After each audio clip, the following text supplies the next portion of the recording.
Jean-Marie Dubois, bonjour. Bonjour. Alors quelques mots tout d'abord pour vous présenter. Donc, je suis Jean-Marie Dubois, chargé d'études au département formation et certification du CEREC. Donc, je travaille depuis plus de 6 ans maintenant à la production et à l'exploitation de l'enquête défi qui a pu être présentée dans le film juste avant. Et du coup, avec mon collègue Patrick Rousset, également du département, et Laurence Lisée du Centre d'économie de la Sorbonne, en fait, nous avons plus particulièrement travaillé sur politique de formation et de formation continue et de recrutement au sein des entreprises du numérique.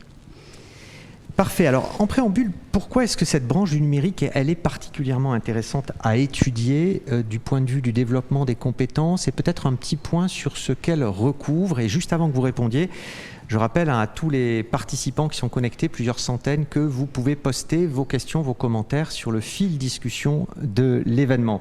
Donc, je reprends ma question, pardon Jean-Marie Dubois.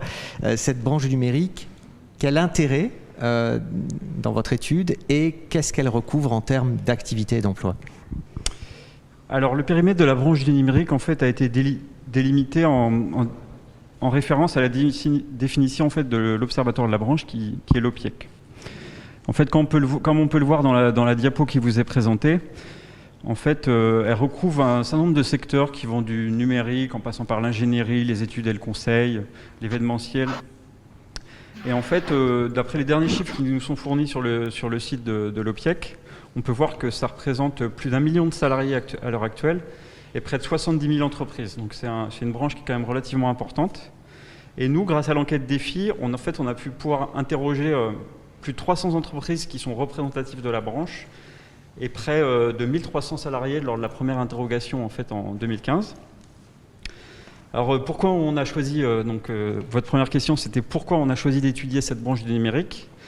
Alors déjà parce que comme on le sait, on évolue depuis plusieurs années dans un contexte on ne parle plus de transition numérique mais plutôt de transformation numérique, que ce soit au sein de l'entreprise mais même de la société.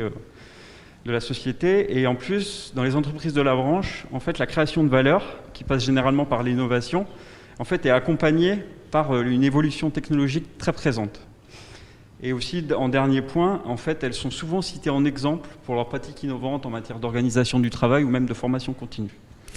La branche du numérique, elle est en forte croissance. On a plus 4% de création d'emplois qui sont attendus cette année. C'est un contexte porteur qui est favorable à la mobilité des salariés et à l'insertion des jeunes diplômés. Et pourtant, il y a des difficultés de recrutement importantes dans la grande majorité des entreprises.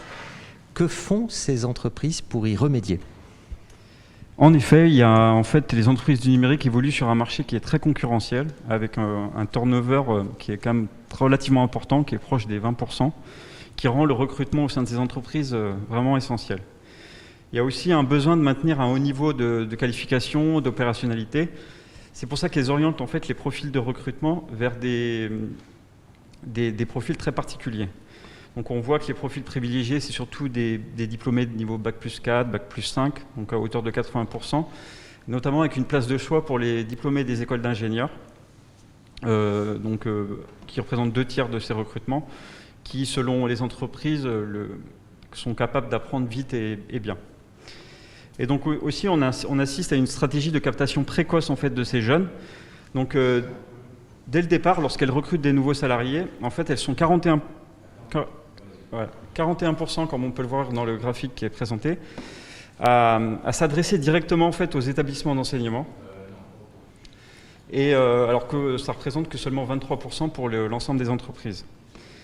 Et donc, en fait, ainsi individuellement, que ce soit au sein de ces entreprises ou par l'intermédiaire de la branche elle-même, elles interviennent dans les établissements, que ce soit sous forme de conférences, de séminaires, elles s'impliquent dans les conseils d'administration des universités.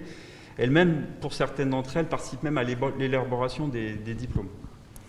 Les compétences requises pour exercer dans le secteur ne cessent d'évoluer. Le niveau du diplôme ne garantit pas forcément cette adaptation aux besoins.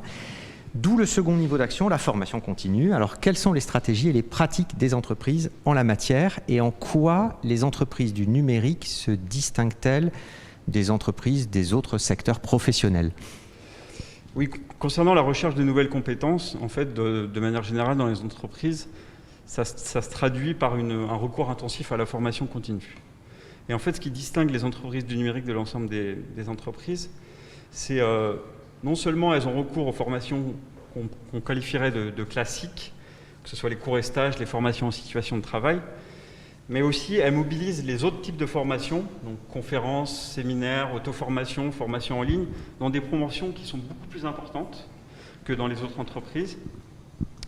Il y a aussi le recours en fait à la formation interne, donc pas forcément de manière organisée. L'objectif est surtout de faire bénéficier aux moins expérimentés des compétences de leurs collègues.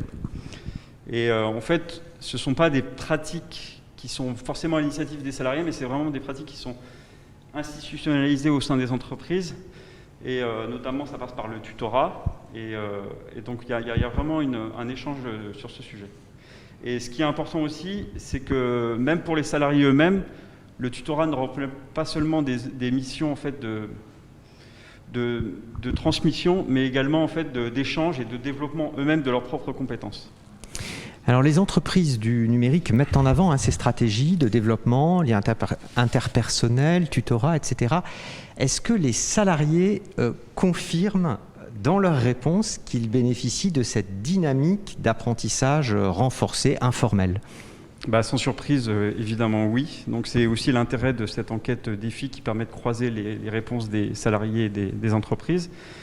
En fait, les salariés déclarent que les perspectives d'apprentissage sont autant favorisées par des formations dites organisées, comme on l'a pu voir juste avant, mais aussi par des activités de travail qui impliquent des réalisations de tâches variées, des résolutions de problèmes, etc. Et donc on observe vraiment le déploiement d'un travail collaboratif entre les salariés. Comme on peut le voir dans le graphique ci-dessus, en fait, les salariés du numérique déclarent plus fréquemment que des collègues leur ont appris à faire une partie de leur travail, mais également déclarent plus fréquemment avoir appris à faire une partie de leur travail par les salariés.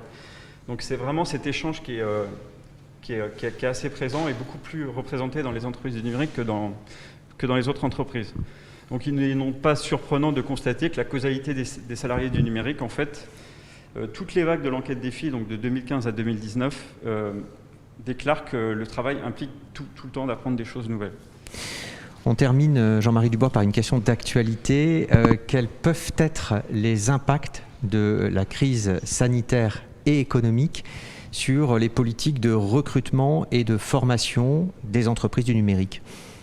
Alors en fait, comme on l'a pu le voir, la politique de renouvellement des qualifications, des compétences des entreprises, en fait, est marquée par un double décloisonnement du travail. Donc d'une part entre travail et études et d'autre part entre travail et formation continue. La frontière est assez poreuse entre les deux. Et en fait, ces caractéristiques ont sans doute permis à la branche du numérique de faire face un peu mieux que les autres, on va dire, à la crise, avec les mesures de contraintes sanitaires qui ont pu fragiliser la période de l'année, fin d'année scolaire avec la fin des études, les stages, etc., les premières embauches aussi. Et en fait, comme on l'a pu voir, elles sont souvent impliquées dans les établissements d'enseignement. Et donc on peut légitimement s'attendre en fait, à un maintien du recrutement des jeunes dans des proportions non négligeables. Et sinon, concernant les pratiques de formation continue, en fait, la période de confinement a pu permettre de faire le point en fait, sur l'opérationnalité de ces techniques, sur de ces techniques de travail, donc notamment en termes de travail à distance, les formations en e-learning, etc.